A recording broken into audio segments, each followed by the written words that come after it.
नमस्कार। MP board 2025 के exam आने वाले हैं। उन एग्जाम में जो ऑब्जेक्टिव क्वेश्चन का जो रोल है वो काफी महत्वपूर्ण होने वाला है। तो मैं लेके आ गया हूं प्रत्येक चैप्टर से लगभग 100 ऑब्जेक्टिव, और उस सीरीज में मैं पहुंच चुका हूं चैप्टर नंबर 5 जिसका नाम है वंशागति का आणविक आधार।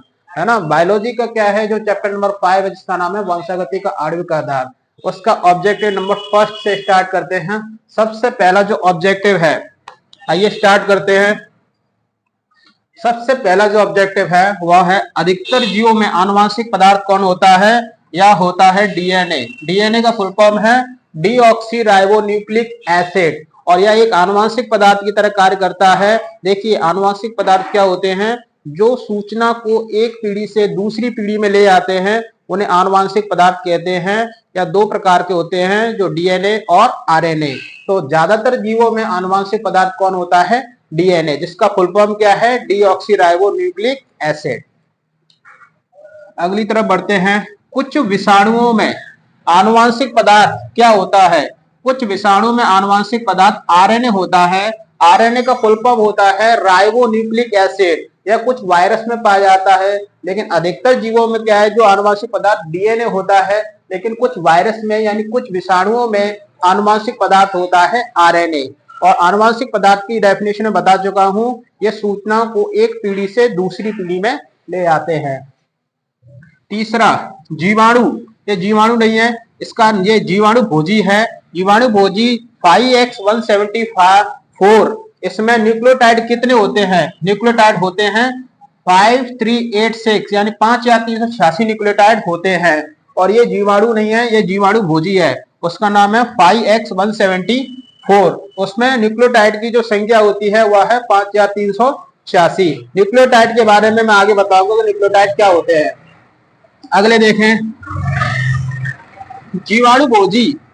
जीवाणु भोजी जो लैम्बडा जीवाणु भोजी है उसमें क्षार युग्म कितने होते हैं? वह होते हैं 48,502 क्षार युग्म। ये क्षार युग्म कह रहा है, इसका मतलब है ये क्षार नहीं है, क्षार का जोड़ा है। क्षार का जोड़ा कितना होते हैं? 48,502। जबकि इकोलाई में यह कितने होते हैं?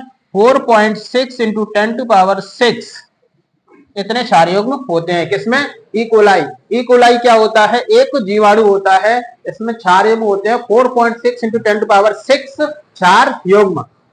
अगला देखते हैं, मनुष्य के जो अगुणी डीएनए है उसमें क्षार युग्म कितने होते हैं? यह होते हैं 3.3 इंटू 10⁹ लगभग 3 बिलियन क्या क्षार युग्म होते हैं मनुष्य के क्या है अगुणी डीएनए में। इसका मतलब है एक सेट में।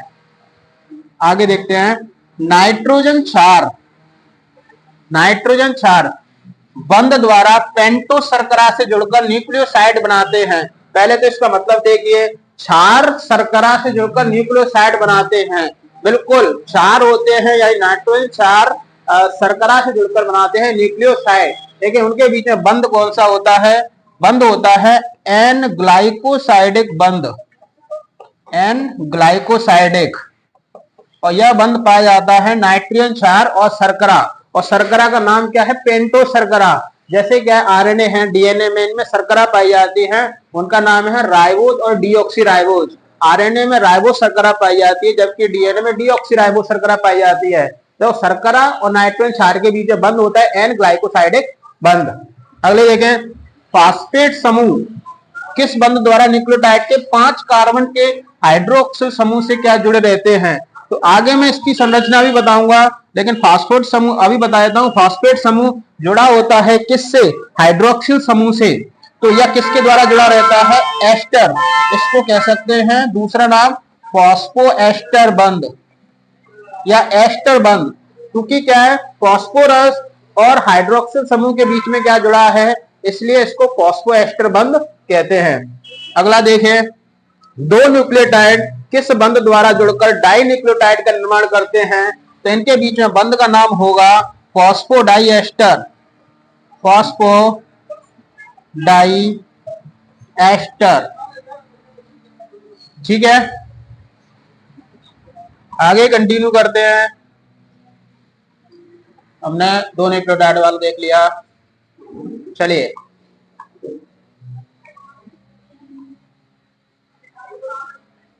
अगला ऑब्जेक्टिव है पॉलीन्यूक्लियोटाइड श्रृंखला के आधार का निर्माण। ये कह रहा है कोई भी पॉलीन्यूक्लियोटाइड संख्या है, मतलब जो श्रृंखला है उसमें जो वो बना होता है वो किसका बना रहता है, तो पॉलीन्यूक्लियोटाइड श्रृंखला के क्या है निर्माण का जो आधार है वो होते हैं फॉस्फेट और शर्करा। तो इसमें आएगा फॉस्फेट और शर्करा। देखिए पॉलीन्यूक्लियोटाइड श्रृंखला में बहुत सारे न्यूक्लियोटाइड होते हैं। वे न्यूक्लियोटाइड बने होते हैं नाइट्रोजन क्षार, शर्करा और फॉस्फेट से। जिनमें से शर्करा और फॉस्फेट है वो उसका आधार बनाते हैं और वह उसकी क्या है संरचना बनाते हैं, उसका ढांचा बनाते हैं। जबकि नाइट्रोजन क्षार होते हैं वो पॉलीन्यूक्लियोटाइड श्रृंखला के अंदर की तरफ क्या है पाए जाते हैं।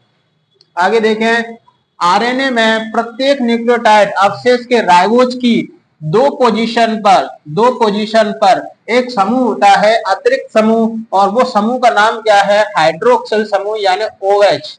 तो दूसरे पोजीशन पर आरएनए में एक अतिरिक्त समूह पाया जाता है जिसके कारण आरएनए काफी क्रियाशील होता है, और आरएनए को क्या है काफी क्रियाशील होने के कारण उसको डीएनए के बराबर उसको अतिरिक्त स्थायित्व नहीं मिलता है, यानी ज्यादा स्टेबल नहीं होता है। जितना डीएनए ज्यादा स्टेबल होता है जबकि आरएनए कम स्टेबल होता है।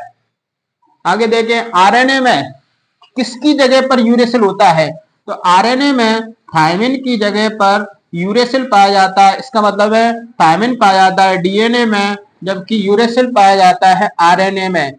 इस यूरेसिल के कारण भी आरएनए कम स्थायी है। आगे देखें, ने इसमें केंद्रक में मिलने वाले अम्लीय पदार्थ की खोज की तो फ्रेडरिक मिक्सचर नाम के एक वैज्ञानिक हैं, फ्रेडरिक मिक्सचर नाम के वैज्ञानिक हैं। उन्हें 1869 में केंद्रक में मिलने वाले अम्लीय पदार्थ डीएनए की खोज की, लेकिन उन्होंने डीएनए की खोज तो क्या की, लेकिन उन्होंने नाम क्या दिया, उन्होंने नाम दिया न्यूक्लिन। तो अगले ऑब्जेक्टिव में यही ऑब्जेक्टिव है, किसने डीएनए का नाम दिया, तो फ्रेडरिक मिक्सचर ने डीएनए का नाम दिया न्यूक्लिन। और ये कब दिया 1869 में 1869।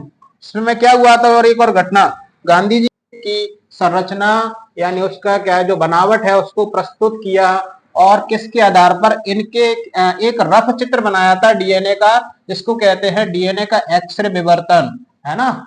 तो उसने क्या है 1953 में वॉटसन एम क्रिक ने डीएनए का क्या है वॉटसन एम क्रिक ने डीएनए का क्या दिया, एक डीएनए की आणविक संरचना प्रस्तुत की थी, लेकिन क्या है किसके आधार पर, इनके विवर्तन एक्सरे विवर्तन आंकड़े के आधार पर। अगला देखते हैं, दोनों रज्जुकों के क्षार आपस में किस बंध द्वारा जुड़े रहते हैं, यह है हाइड्रोजन बंध। क्षार जैसे एडेनिन, थायमिन, ग्वानिन और साइटोसिन, ये आपस में क्या है जैसे एडेनिन थायमिन से जुड़ता है और ग्वानिन साइटोसिन से जुड़ता है, लेकिन किस बंध द्वारा, हाइड्रोजन बंध द्वारा। अगला देखते हैं, ग्वानिन साइटोसिन से किस बंध द्वारा और कितने बंध द्वारा जुड़ा रहता है, तो ग्वानिन साइटोसिन से इसको कहते हैं हाइड्रोजन बंध द्वारा जुड़ा रहता है, लेकिन 3 हाइड्रोजन बंध द्वारा जुड़ा रहता है। दोनों श्रृंखलाएं कुंडलित होती हैं, लेकिन कैसे, दक्षिणावर्ती कुंडलित होती हैं। दक्षिणावर्ती का मतलब होता है राइट हैंडेड कॉइलिंग होती है डीएनए की, यानी डीएनए की दोनों श्रृंखलाएं होती हैं जिन्हें पॉलीन्यूक्लियोटाइड श्रृंखला कहते हैं, वह राइट हैंडेड कॉइलिंग होती है, हिंदी में इसे दक्षिणावर्ती कुंडलित कहते हैं। अगला, कुंडली का जो पिच होता है वो कितने नैनोमीटर का होता है, यह होता है नैनोमीटर की अगर बात करें तो 3.4 नैनोमीटर, लेकिन अगर एंगस्ट्रॉम में बात करी जाए तो 34 एंगस्ट्रॉम होता है। यह कुंडली का ये जो पिच है इसको क्या कहते हैं, एक कुंडल कहते हैं, और यह कहा जाता है जैसे डीएनए जो होता है, तो डीएनए का जो एक घुमाव होता है उसको कहते हैं एक पिच, और एक पिच को एक कुंडल कहते हैं, जिसमें लगभग 10 जोड़े पाए जाते हैं क्षार युग्म, 10 जोड़े, और इसकी क्या जो लंबाई होती है वो होती है 3.4 नैनोमीटर, एंगस्ट्रॉम में 34 एंगस्ट्रॉम। अगला देखते हैं, कुंडली के प्रत्येक घुमाव में कितने क्षार युग्मक मिलते हैं, तो वही आ जाएगा 10 जोड़े। एक कुंडली में एक क्षार युग्मक के बीच लगभग की दूरी होती है, यह होती है 20 एंगस्ट्रॉम। ये बात करी गई है। जैसे ये डीएनए है, ये डीएनए है, इसमें क्या है, एक क्षारीय है, एक क्षारीय है, और इनके बीच की दूरी कितनी होती है, 20 एंगस्ट्रॉम। एक शब्द में उत्तर दीजिए। सेंट्रल डोग्मा का विचार प्रस्तुत किया। तो सेंट्रल डोग्मा क्या होता है, देखिए, डीएनए से आरएनए बनता है और आरएनए से प्रोटीन बनती है, यानी डीएनए की सूचना है वो जाती है कहां पर, प्रोटीन में। तो डीएनए की सूचना प्रोटीन में जाती है, इसको कहते हैं आनुवांशिक सूचनाओं का प्रवाह। इसको टेक्निकल शब्द में कहा जाता है सेंट्रल डोग्मा। और सेंट्रल डोग्मा का विचार प्रस्तुत किया फ्रांसिस क्रिक ने, फ्रांसिस क्रिक। अगला, मानव के डीएनए की लंबाई कितनी होती है, ये होती है लगभग 2.2 मीटर। नेक्स्ट, ई कोलाई के डीएनए की लंबाई होती है 1.36 मिलीमीटर। ये ई कोलाई के डीएनए की लंबाई है। ठीक है, आगे बढ़ते हैं।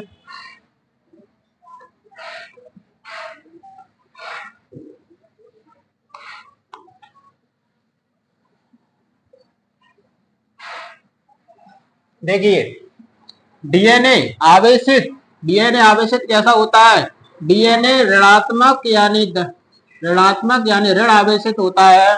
और कुछ प्रोटीन जैसे हिस्टोन कैसी होती है, धनात्मक आवेशित होती है। इसमें जो प्रोटीन है वो प्रोटीन कौन सी होंगी, हिस्टोन। प्रोटीन का नाम क्या होगा, हिस्टोन कैसी होती है, प्लस, और डीएनए कैसा होता है, माइनस। बेसिकली क्या है, डीएनए हिस्टोन के साथ मिलकर एक संरचना बनाता है जिसे कहते हैं न्यूक्लियोसोम।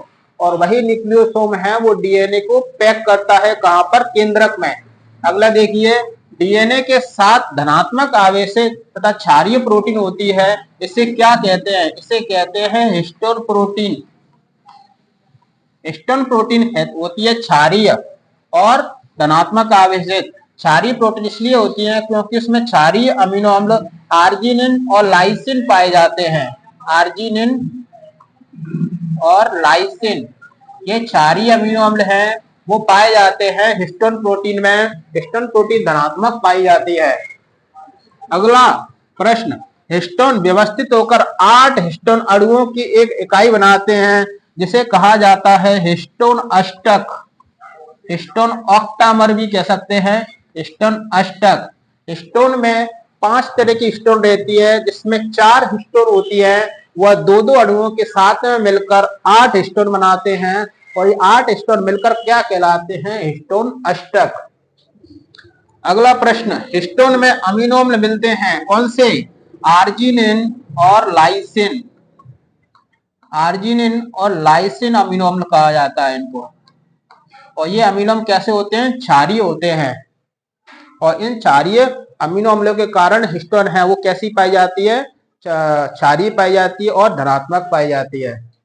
अगला, धनात्मक आवेशित हिस्टोन अष्टक चारों तरफ से ऋणात्मक आवेशित डीएनए से सटा होता है, जिसे कहते हैं, इसे कहा जाता है न्यूक्लियोसोम। न्यूक्लियोसोम यानी डीएनए का धागा और हिस्टोन प्रोटीन आपस में मिलकर एक संरचना बनाते हैं जिसे न्यूक्लियोसोम कहा जाता है। अगला, डीएनए केंद्रक में मिलने वाली एक संरचना जिस पर न्यूक्लियोसोम एक के बाद एक मिलते हैं, इसे कहते हैं, इसे कहा जाता है क्रोमेटिन। देखिए, आप क्रोमेटिन जो शब्द वगैरह कहां से है, आप केंद्रक में देखेंगे तो केंद्रक में धागे जैसा क्या डीएनए मिलेगा, उस धागे जैसे डीएनए को कहा जाता है क्रोमेटिन। इलेक्ट्रॉन सूक्ष्मदर्शी द्वारा देखने पर न्यूक्लियोसोम क्रोमेटिन दिखाई पड़ते हैं। न्यूक्लियोसोम क्रोमेटिन दिखाई पड़ते हैं। अब ये दिखाई पड़ते हैं, ये क्या पूछ रहा है,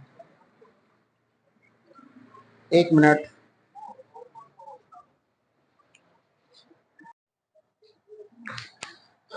चलिए आइए कंटिन्यू करते हैं क्वेश्चन नंबर 30 से। क्वेश्चन नंबर 30 क्या कहता है, क्वेश्चन नंबर 30 कहता है, देखिए, इलेक्ट्रॉन सूक्ष्मदर्शी द्वारा देखने पर जो न्यूक्लियोसोम होते हैं क्रोमेटिन दिखाई पड़ते हैं। ये ऐसे दिखाई पड़ते हैं जैसे किसी beads on string. Beads on string का मतलब होता है मोतियों की माला, मोतियों की माला।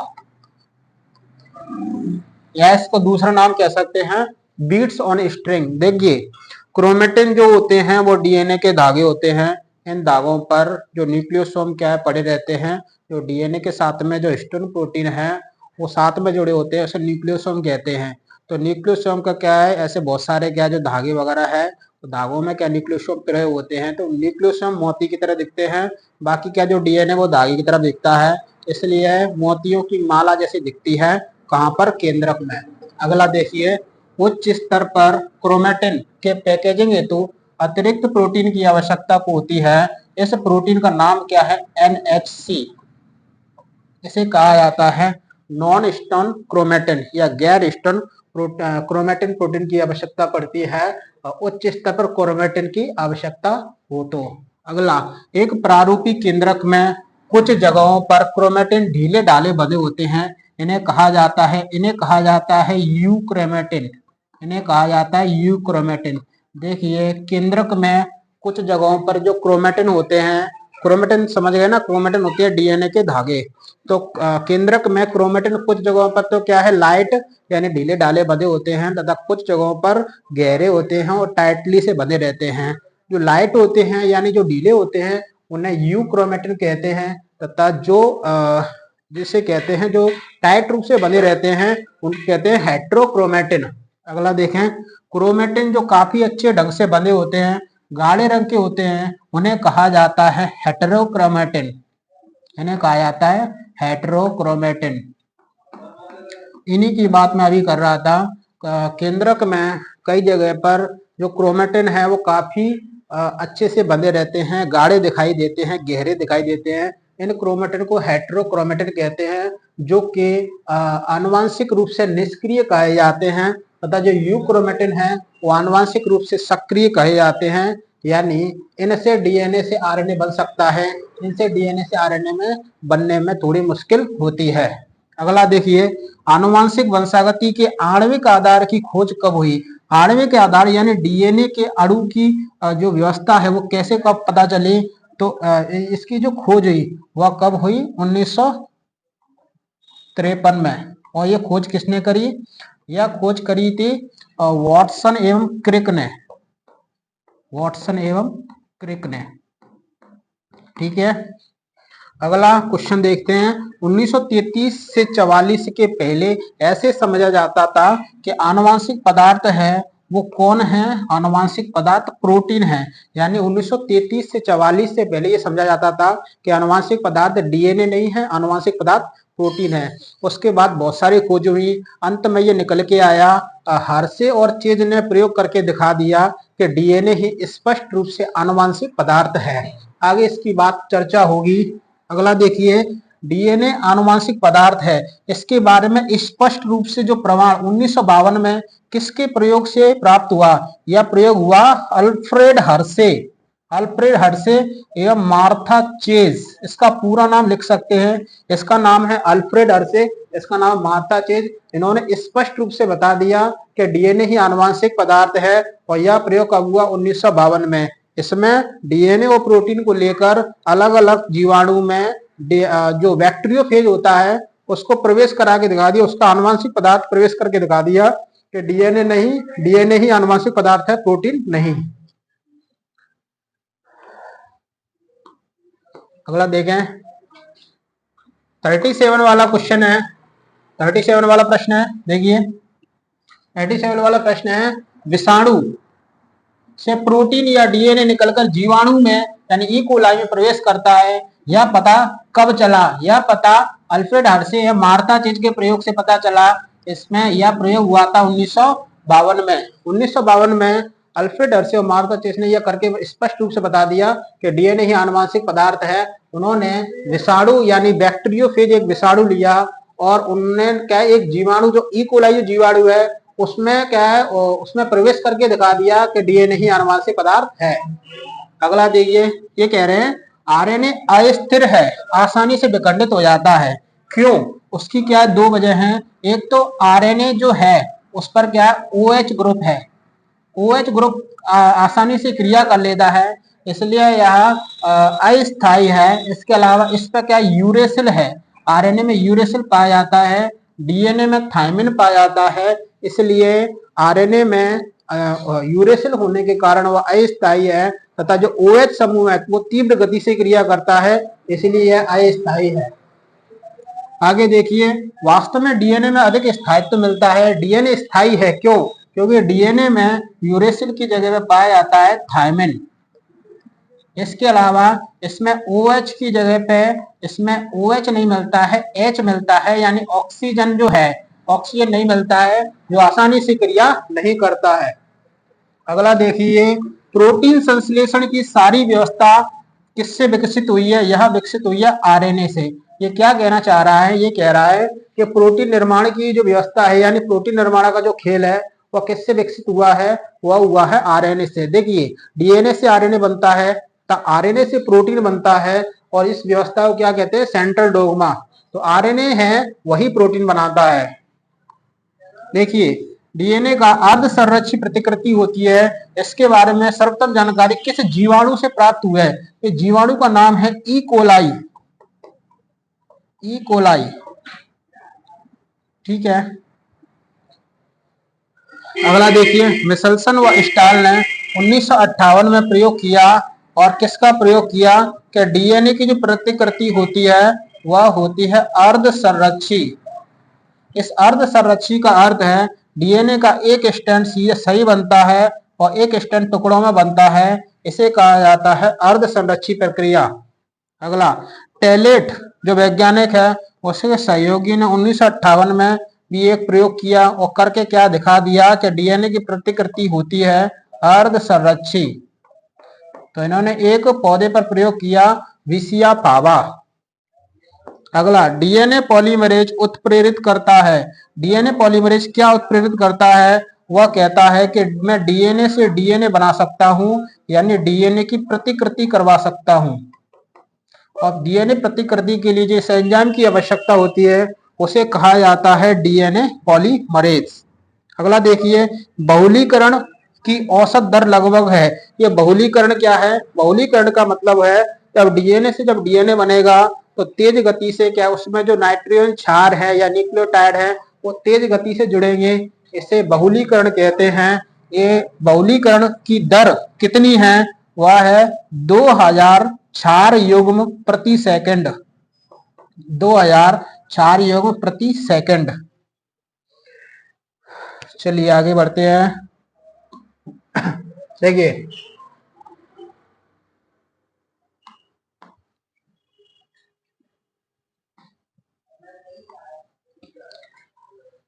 अगला प्रश्न है, डीऑक्सीराइबोन्यूक्लियोसाइड ट्राइफॉस्फेट दोहरे उद्देश्य की दो उद्देश्य की पूर्ति करता है। किस उद्देश्य की पूर्ति करता है? एक तो यह ऊर्जा प्रदान करता है, कब? डीएनए प्रतिकृति प्रक्रिया के दौरान यह ऊर्जा प्रदान करता है। दूसरा ये क्या करता है? यह न्यूक्लियोटाइड के रूप में, यानी अभिकारक के रूप में कार्य करता है। यानी डीएनए से डीएनए जब बनेगा तो बहुत सारे न्यूक्लियोटाइड जब मिलेंगे, जब बनेंगे, तो यह भी एक अभिकारक का कार्य करता है। अगला, प्रतिकृति हेतु, यानी डीएनए प्रतिकृति हेतु डीएनए छोटे छोटे टुकड़ों में खुलते हैं, इसे कहते हैं, इसे कहा जाता है प्रतिकृति द्विशाख। इसको मिटा देता हूं, प्रतिकृति द्विशाख। इसका अर्थ क्या हुआ समझे? डीएनए से जब डीएनए बनता है तब पूरा डीएनए है वो एक बार में नहीं बनता। डीएनए छोटे छोटे टुकड़ों में क्या है कट के, और उसके क्या फिर क्या है जो टुकड़े हैं नए टुकड़े बनकर, और टुकड़े जब बन जाते हैं तो पूरा डीएनए क्या जुड़ जाता है। उन टुकड़ों को कहते हैं प्रतिकृति द्विशाख। देखिए, डीएनए पर निर्भर डीएनए पॉलीमरेज जो एंजाइम है वो बहुलकन यानी न्यूक्लियोटाइड जोड़ता है। किस दिशा में? यह दिशा में जोड़ता है 5-3 दिशा में। 5-3 आप जानते होंगे, डीएनए जो है उसका एक किनारा 5 और दूसरा किनारा 3 कहा जाता है। यह 5-3 दिशा में, यानी 3 दिशा की ओर है वो डीएनए निर्माण करता है। अगला, 3-5 ध्रुवता वाली टेम्पलेट पर प्रतिकृति होती है। कैसी होती है? सतत होती है। देखिए, डीएनए के 2 स्ट्रैंड होते हैं। एक स्ट्रैंड पर जो डीएनए स्ट्रैंड बनता है वह सतत बनता है, दूसरे पर क्या है असतत बनता है, और इसलिए 3-5 ध्रुवता वाली पर सतत क्या है डीएनए बनता है। असतत रूप से संश्लेषित खंड एंजाइम द्वारा आपस में जुड़ जाते हैं। तो किस एंजाइम के द्वारा जुड़ते हैं? लाइगेज एंजाइम के द्वारा। देखिए सभी को पता है कि डीएनए के जो टुकड़े होते हैं वो बाद में जुड़ते हैं, जुड़ने के लिए एक एंजाइम की आवश्यकता पड़ती है, उस एंजाइम का नाम है लाइगेज, या इसको डीएनए लाइगेज कहा जा सकता है। आगे देखिए, डीएनए प्रतिकृति के बाद कोशिका विभाजन ना होने के कारण उत्पन्न स्थिति को क्या कहते हैं? इसे कहा जाता है बहुगुणिता। इसे कहा जाता है बहुगुणिता। इसका क्या अर्थ है? डीएनए से जब डीएनए बनता है, लेकिन कोशिका विभाजन से पहले बनता है। अगर कोशिका विभाजन नहीं हो पाई है और डीएनए डबल हो गया है, तो उसमें कोशिका के अंदर डीएनए है की मात्रा बढ़ जाएगी, ऐसे कहेंगे बहुगुणिता। अगला देखिए, डीएनए की एक स्ट्रैंड से यानी रज्जुक से आनुवांशिक सूचनाओं का आरएनए में प्रतिलिपिकरण, ये पिछली साल भी क्या है जो सवाल आया था, प्रश्न आया था, और इस प्रक्रिया को कहा जाता है अनुलेखन। इंग्लिश में से कहते हैं ट्रांसक्रिप्शन। ट्रांसक्रिप्शन प्रक्रिया में डीएनए की जो सूचना है वो आरएनए में कॉपी हो जाती है, यानी प्रतिलिपि बन जाती है। डीएनए निर्भर आरएनए पॉलीमरेज बहुलकन केवल दिशा की ओर उत्प्रेरित करता है, यह भी 5-3 दिशा की ओर बहुलकन करता है। अगला देखें, अनुलेखन इकाई के मुख्यतः 3 भाग होते हैं। तीसरा भाग तीन भाग कौन से होते हैं? पहला भाग होता है उन्नायक यानी प्रमोटर, दूसरा होता है संरचनात्मक जीन, तीसरा इसको कहते हैं समापन। ये क्या कहना चाह रहा है, सवाल समझे। अनुलेखन इकाई, देखिए अनुलेखन के लिए जो डीएनए है वही काम में आता है। डीएनए से आरएनए बनने को अनुलेखन कहते हैं, और यह अनुलेखन के लिए एक इकाई का काम करता है। अनुलेखन के लिए एक इकाई की आवश्यकता होती है। उस इकाई में 3 चीजें जरूरत पड़ती है, उन्नायक, संरचनात्मक और समापन स्थल। चलिए पहले मैं देख लेता हूँ रिकॉर्डिंग हो रही है कि नहीं है, उसके बाद आगे बढ़ते हैं। चलिए रिकॉर्डिंग हो रही है, आइए आगे क्या कंटिन्यू करते हैं। देखिए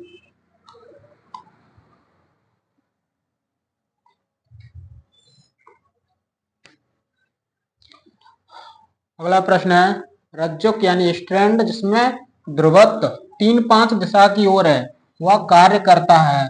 वह कार्य करता है टेम्पलेट, टेम्पलेट का कार्य करता है। देखिए ये क्या कह रहा है कि डीएनए से आरएनए बनता है, इसे अनुलेखन कहते हैं। लेकिन डीएनए के 2 स्टैंड है, लेकिन एक स्टैंड का क्या है, क्या होगा, कॉपी होगी आरएनए बनने में। तो उस स्टैंड की जिसकी कॉपी होगी वो स्टैंड क्या है, 3-5 ध्रुवता वाला क्या होता है, जिसे क्या कहा जाता है, टेम्पलेट स्टैंड।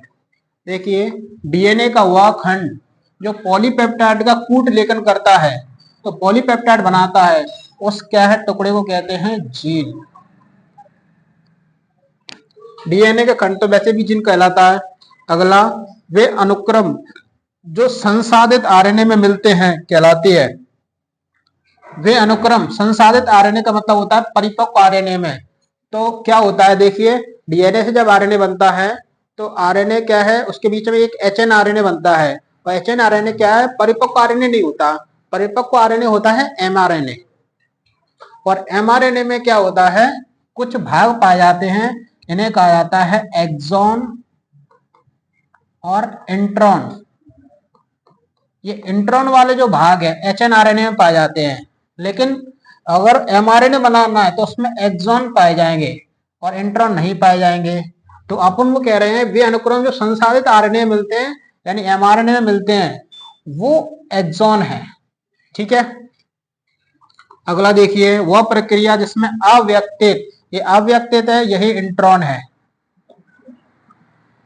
अलग हो जाता है, अलग हो जाता है, और व्यक्तिक यानी एक्सॉन जो है वो जुड़ जाते हैं।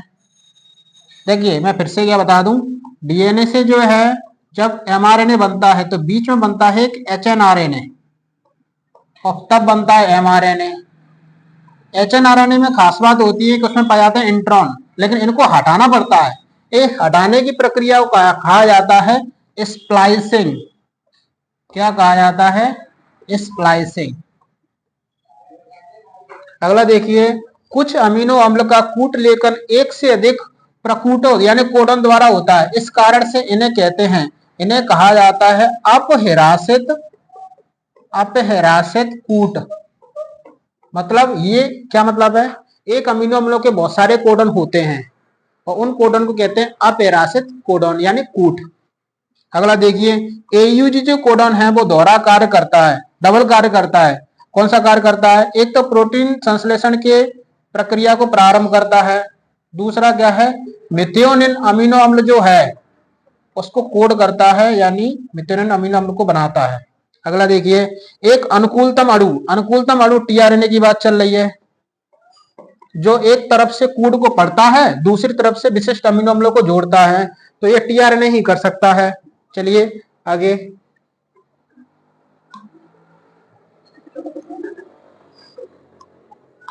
अगला प्रश्न कह रहा है, वह कूट जिसके लिए कोई अंतरण आरएनए, ये अंतरण आरएनए क्या होता है? अंतरण आरएनए कहते हैं टीआरएनए को।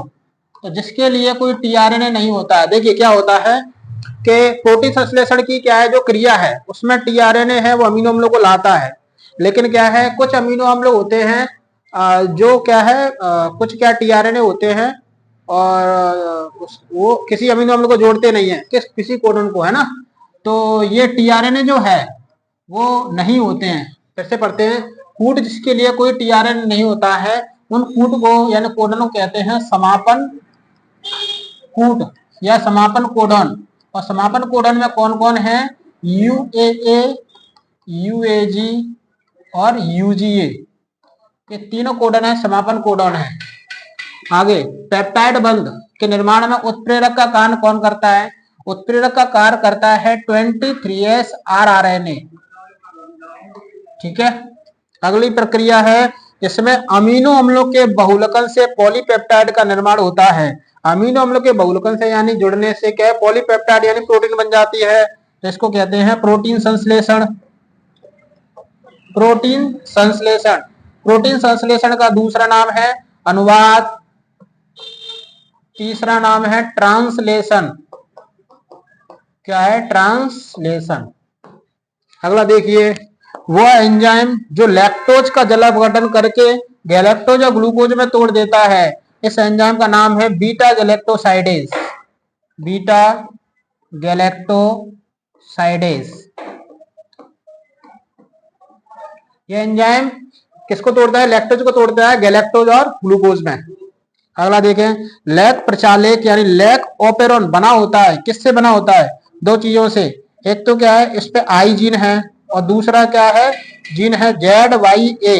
इस आई जीन को नियंत्रक जीन कहते हैं और नियामक जीन है, ये संरचनात्मक जीन है। अगला, प्रचालक यानी ओपेरॉन की सक्रियता के आरंभ यानी शुरुआत और समाप्ति को नियंत्रित कौन करता है? लैक्टोज ही करता है।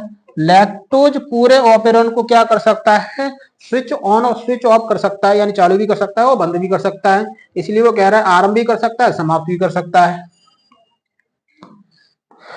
अगला बढ़ते हैं,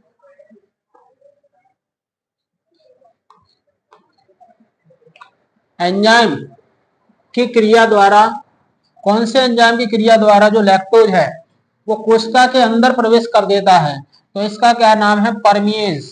परमिएज जो एंजाइम है वो कोशिका के अंदर लैक्टोज को प्रवेश करवाता है। अगला देखें, मानव जीनोम परियोजना 1990 में शुरू हुई, समाप्त कब हुई? 2003 में। 13 साल की परियोजना है। अगला, प्रोटीन में अमीनो अम्लों के अनुक्रम को निर्धारित करने वाली विधि के विकास का श्रेय जाता है सेंगर को। सेंगर। अगला, औसतन प्रत्येक जीन में क्षार स्थित होते हैं। औसत जीन में क्षार स्थित होते हैं, तो क्या है जीन में कितने क्षार स्थित होते हैं? एवरेज ये होते हैं लगभग 3000 जो क्षार है वो प्रत्येक जीन में पाए जाते हैं, औसत निकाला है इनने। अगला, मनुष्य में ज्ञात सबसे बड़ी जीन है वह है डिस्ट्रोफिन। डिस्ट्रोफिन, और इस जीन में सबसे बड़ी जीन है तो सबसे ज्यादा क्षार होंगे 2.4 करोड़ क्षार पाए जाते हैं। अगला देखिए, कितने प्रतिशत जीनोम प्रोटीन का कूट लेखन करते हैं? लगभग 2% जीनोम है वो प्रोटीन का कूट लेखन करते हैं, बाकी 98% नहीं करते। अगला डीएनए है, अंगुली छापन में डीएनए अनुक्रम में स्थित कुछ विशिष्ट जगहों के बीच विभिन्नता पाई जाती है। इसे क्या कहा जाता है? इसे कहते हैं सैटेलाइट डीएनए। Satellite DNA. आगे देखिए, डीएनए एक ढेर, एक बहुत बड़ा शिखर बनाता है, जबकि साथ में अन्य छोटे शिखर भी बनते हैं, जिन्हें क्या कहा जाता है? इन्हें कहते हैं सैटेलाइट डीएनए। Satellite DNA. अगला देखिए, क्षार घटक खंडों की लंबाई व पुनरावृत्ति इकाइयों के आधार पर वर्गीकृत किया गया है। किसको वर्गीकृत किया गया है? एक सेकंड मैं देख लेता हूं।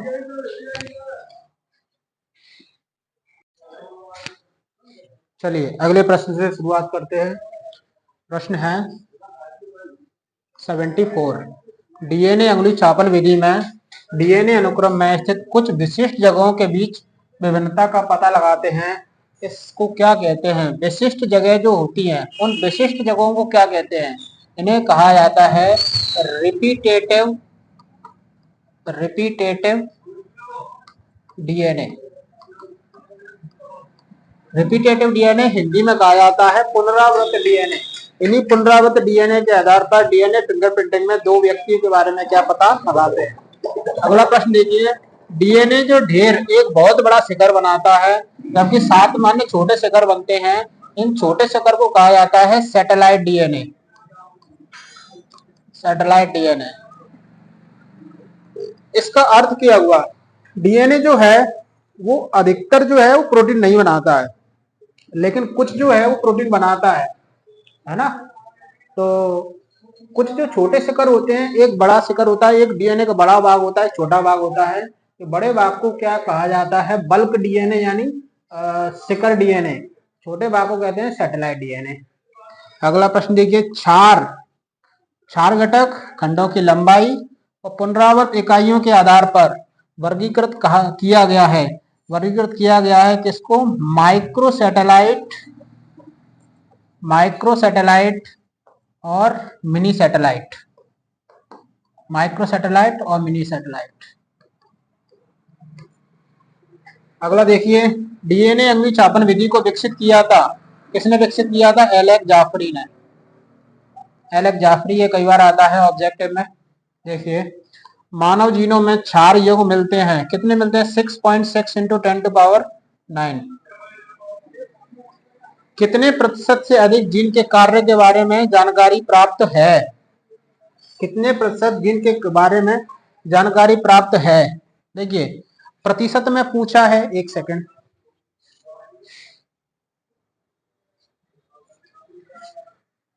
शुरुआत करते हैं। वो कह रहा है कितने प्रतिशत से अधिक जो जीन के बारे में जानकारी प्राप्त है।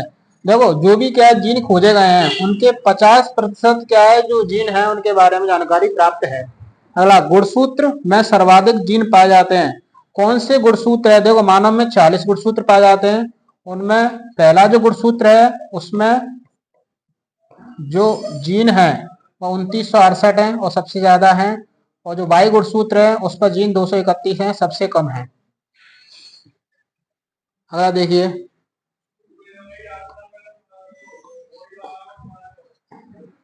रिक्त स्थान। यहां से जो प्रश्न है थोड़े कठिन से हो जाएंगे, कठिन टाइप के। पहला देखिए, जीन में मिलने वाली सभी जीनोम के व्यक्तिगत एक्सॉन और ये इंट्रॉन है, अनुक्रम की जानकारी प्राप्त कर उनके कार्यों को निर्धारित करना क्या कहलाता है? इसे कहते हैं अनुक्रम टिप्पण। अनुक्रम टिप्पण।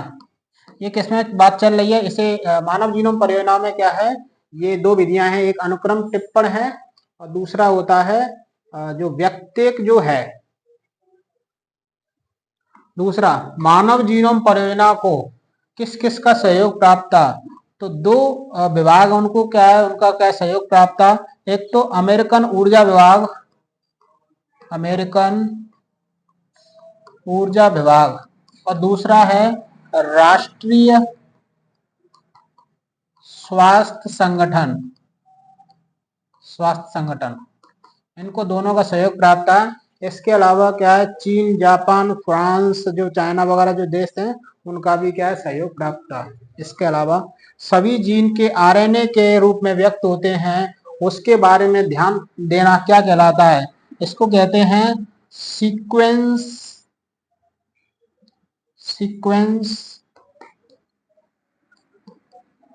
एनोटेशन।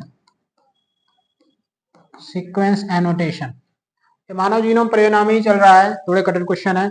दूत आरएनए में कुछ अतिरिक्त अनुक्रम होते हैं जो स्थानांतरित, यानी इनसे प्रोटीन नहीं बनते हैं, तो इसको कहते हैं अस्थानांतरित स्थल। देखो एमआरएनए में कुछ स्थान ऐसे होते हैं जिससे प्रोटीन नहीं बनती है, वह एमआरएनए में 5 दिशा में भी होते हैं और 3 दिशा में भी होते हैं। यानी एमआरएनए में अगर ये एमआरएनए है तो इधर कुछ बच जाता है भाग, इससे प्रोटीन नहीं बनती है, कुछ इधर ये बच जाता है, इससे प्रोटीन नहीं बनती है, और दोनों भागों को कहते हैं अस्थानांतरित स्थल। अगला प्रश्न देखें, अमीनो अम्ल स्वयं एटीपी की उपस्थिति में सक्रिय हो जाते हैं व टीआरएनए से जुड़ जाते हैं, जिसे जिसे कहते हैं, तो उस टीआरएनए को क्या कहे जाते हैं? टीआरएनए, उस टीआरएनए से जुड़ जाते हैं, इसे कहते हैं amino acyl tRNA. Amino acid tRNA. अगला प्रश्न देखें, रोध प्रकूट ये है समापन कोडॉन के लिए कोई विशिष्ट टीआरएनए नहीं होता है। यानी जो स्टॉपिंग कोडॉन है, जो रोध कोडॉन है, उसके लिए कोई टीआरएनए नहीं होता है, बाकी सबके लिए टीआरएनए होते हैं। अगला अंतरण आरएनए, ये टीआरएनए की बात चल रही है कि द्वितीयक जो संरचना दर्शाई गई है वो कैसी दिखाई देती है? वो दिखाई देती है क्लोवर लीफ यानी लौंग की पत्ती जैसे।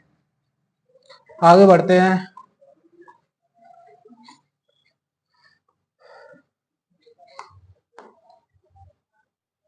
अगला प्रश्न है, एक प्रकूट केवल एक अमीनो अम्ल कोड करता है। एक प्रकूट केवल एक अमीनो अम्ल को कोड करता है, इस कारण इसे कहते हैं विशिष्ट कोडॉन या असंदिग्ध।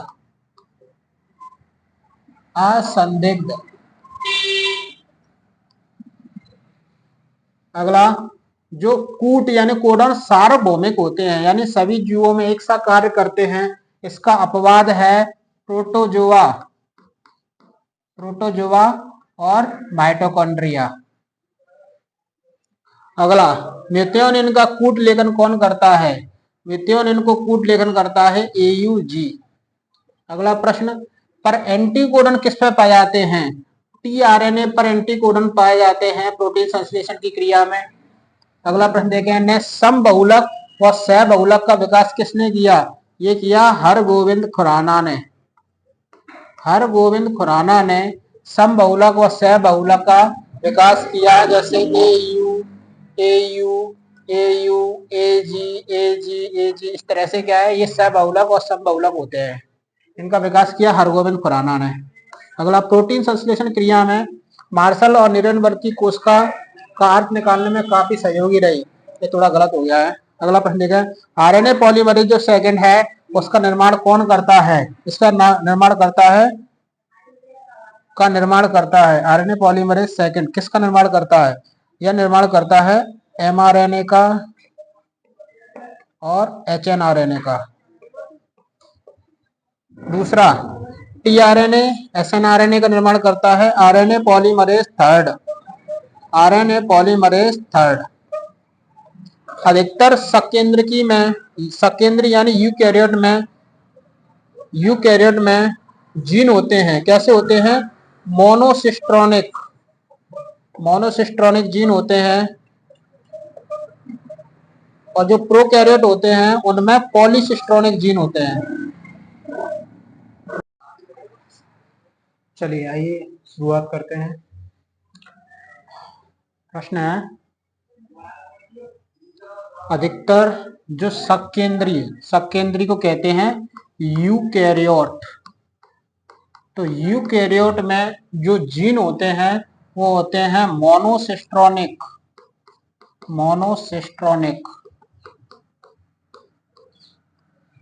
और जो प्रोकैरियोट होते हैं ना में जीन होते हैं पॉलीसिस्ट्रोनिक। मैं सिस्ट्रॉन के बारे में बता चुका हूं। सिस्ट्रॉन जीन का जो सक्रिय भाग होता है उसको क्या कहा जाता है? सिस्ट्रॉन। ठीक है, अगला प्रश्न, इसको भी छोड़ देते हैं, ये पता नहीं क्या पूरा नहीं लिखा है शायद। ई कोलाई जो होता है वो कितने मिनट में विभाजित हो जाता है? तो यह लगभग 20 मिनट में या 18 मिनट में विभाजित हो जाता है, डबल हो जाता है, यानी दो कोशिका बन जाती है उसकी। वर्ष 1928 में एक प्रयोग हुआ, फ्रेडरिक ग्रिफिथ ने किया, और किस जीवाणु पर प्रयोग हुआ? वह प्रयोग हुआ स्ट्रेप्टोकोकस न्यूमोनी। और उस प्रयोग का नाम क्या है? ग्रिफिथ का रूपांतरणीय सिद्धांत। अगला प्रश्न है, सन 1953 में डीएनए की संरचना के लिए एक नमूना यानी मॉडल दिया गया, इस प्रस्तुत किया गया, जो किसके द्वारा दिया गया? सभी जानते हैं, वॉटसन एवं क्रिक। वॉटसन एवं क्रिक के द्वारा एक मॉडल दिया गया। इसको डीएनए का द्विखंडित model, DNA double helix model, Watson एवं क्रिक का मॉडल, डीएनए की आणविक संरचना का मॉडल भी कहते हैं। तो धन्यवाद। 100 जो ऑब्जेक्टिव है कंप्लीट हो चुके हैं, और इसमें क्या है, आपके जो ओटी है वो गलत नहीं होंगे। धन्यवाद।